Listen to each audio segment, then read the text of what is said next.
everyone, Cornbread Chris Heineken here with Revolutionary Wrestling Entertainment, and at this time, let me introduce my guests. Representing the Westside Misfits, Black and White, that is, one and only, Kristian Kross. Welcome. Thank you. Now, you've been in this sport for a long time, and I'm not going to use that term OLD in there. No, I ain't going to use that term. That's blatant. But I will say you've had a lot of longevity in this sport. Before RWE, let's talk about how you've arrived here at RWE through multiple places here. No. When I started, what got me into wrestling in general, I went to a show in Jonesboro on Highway 1. It was Royal Wrestling Alliance, RWA. It was ran by Frank Martin, Rodney Mack. They all ran the show over at their wrestling school. They were passing out flyers at the end of the show, advertising the wrestling school. So I was 14. I just turned 14 at the time. It was 2007. I decided it would be something fun to do. I thought it would be something easy to do.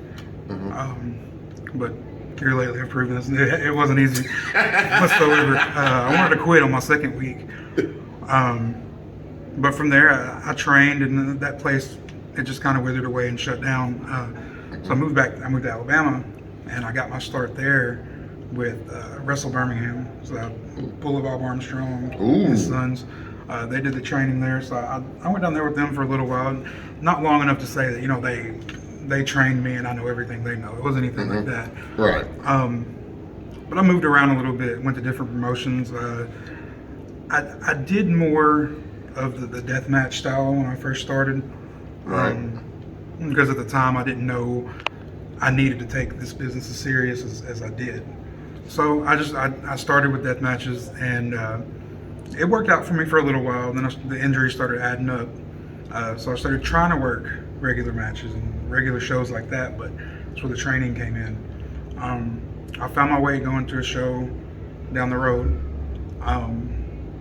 and I trained there, and I started working there. That's where I met Ray, Josh, Kross, all those guys at, and they really helped me to tone my craft there. Not as good as I wanted to, because the pandemic hit.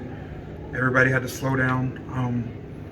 And during the pandemic, I missed wrestling a lot. And then Joey opened up here. I talked to Ray, talked to Joey. They brought me in here for a little while. I still needed to perfect some things to get some stuff down. So I did that for a couple months, and I left for a little while from here. And as always, I came back.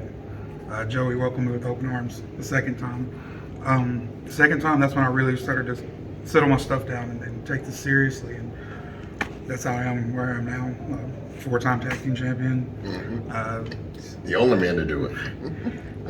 One of the longest running stories with one of the few competitors to do it, but I'll tell you one thing, 4 times tag champ, but also, you talked about deathmatch wrestling compared to wrestling, regular style, American ass wrestling.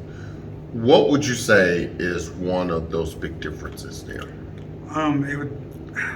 I don't want to say that's all it takes on your body, because both are one of the same. Yeah, both are grueling, yes.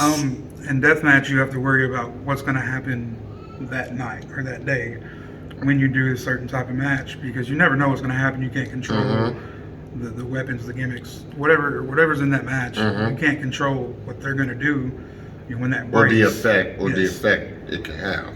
Yeah. For example, I cut my finger off in a match. Razor wire was behind me. I didn't know it. It's the dangers of being in there. You don't know what's in there as fans wearing weapons.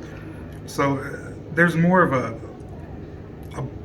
a danger aspect to doing death matches on a weekly basis, and just doing that, you don't have as much of a longevity in this business, I don't believe, because I know a lot of guys that did deathmatch for years, and they're not with us anymore because of the effects of death matches. Because I guess, how can I put it? No punches are really pulled in deathmatch. Right.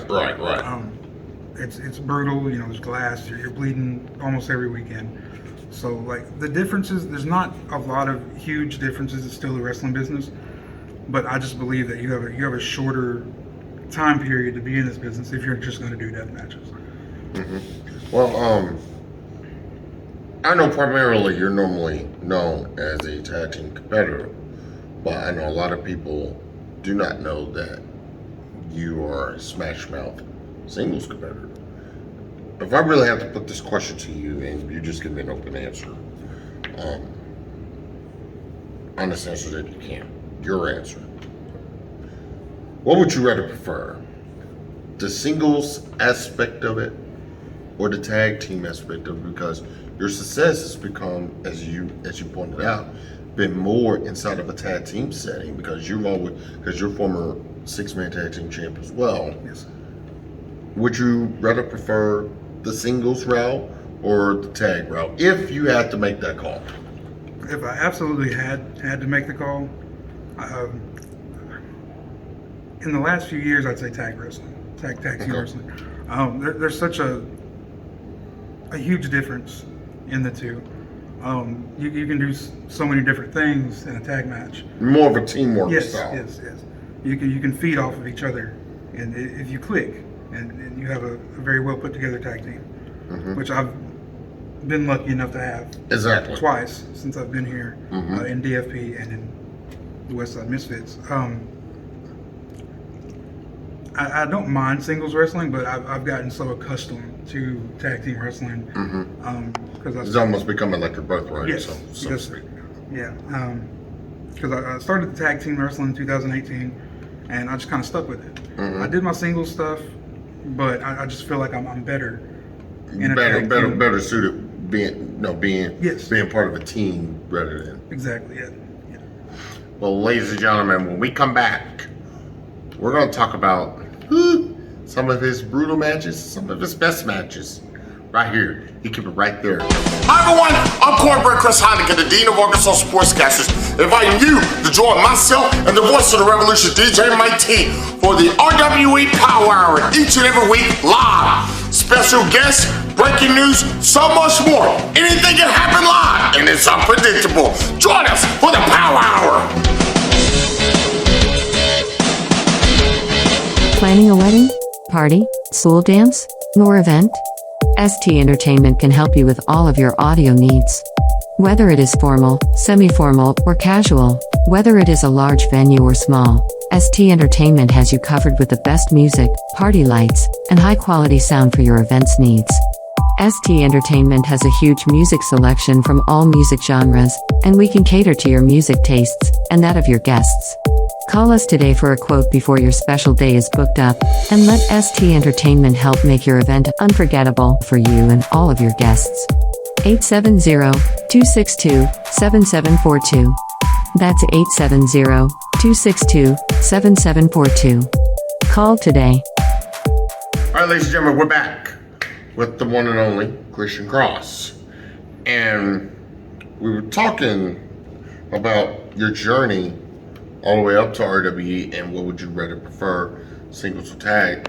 You know, you talked about being successful in tag teams. Let's talk about DFP for a little bit.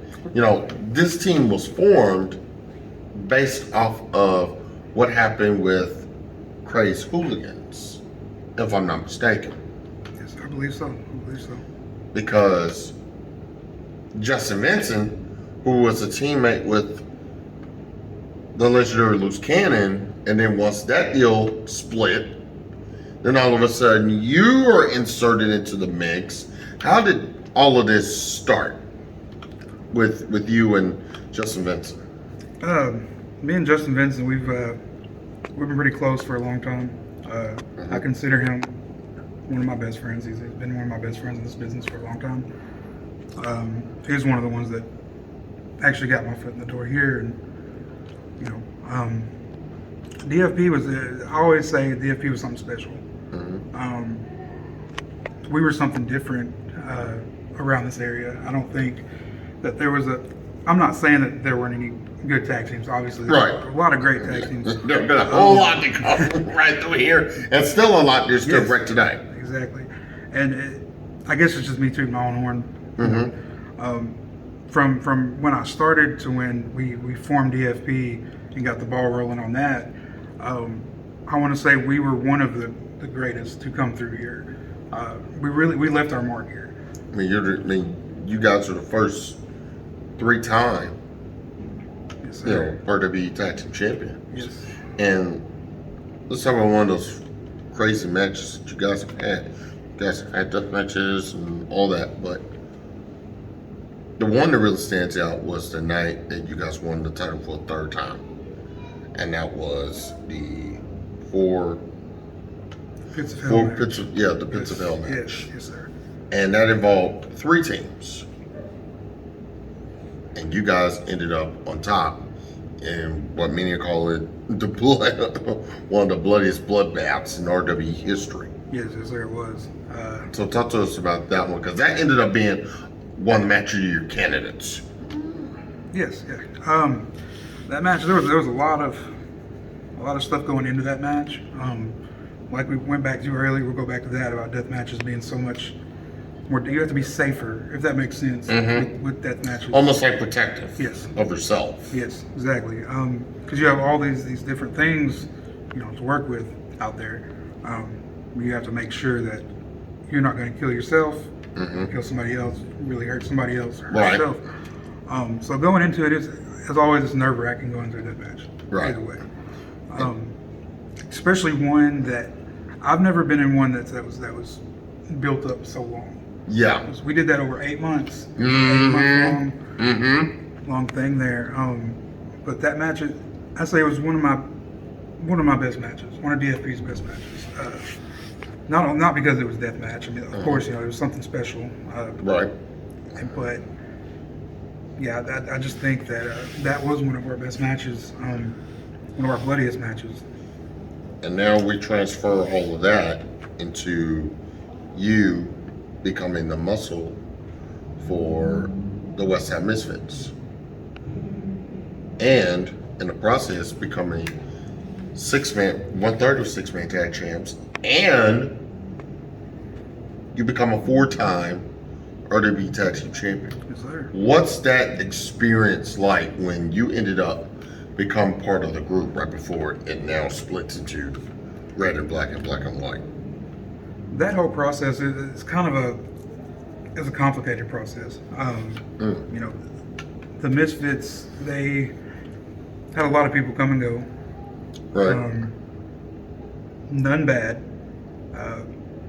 I just felt like at the time that they needed something a little extra. You know. And to me, I felt you've always provided that, with not just with muscle, but with smash mouth brutality. So, what was that like when you finally got the call and say, "Hey, you know, you were going to be the next individual going to the Misfits"? It was a little bit of a surprise. I wasn't expecting it. I did it with open arms. The Misfits are a good group, a well-oiled group.